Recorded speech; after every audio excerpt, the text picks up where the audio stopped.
Hello mga Mars, welcome back to my channel, Karin Scoop Station here. Kahapon sa Itbulaga ay nandun ulit si Bimbi Aquino. At sa opening nga, sila ay nagsayaw ni Raisa. Makikita mo talaga sobrang happy nilang dalawa. At surprise pa dahil nandun pala ang mom ni Bim Aquino na si Chris Aquino, 'di ba? Talagang stage mom talaga si Chris Aquino. Nakakatuwa dahil for the first time ngayon natin siya nakita sa telebisyon na sinuportahan nga ang kanyang anak at nilapitan nga ito ni Raisa. Sabi ni Chris Aquino na mag-kiss ka sa iyong future mother-in-law, oh, 'di ba?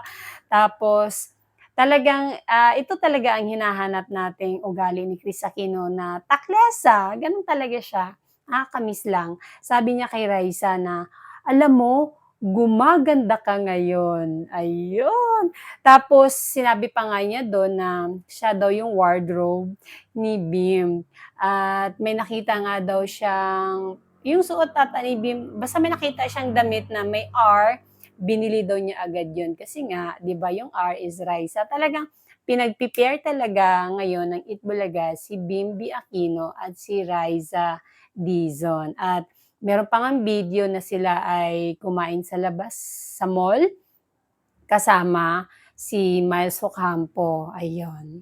Ang saya lang ng bonding nila.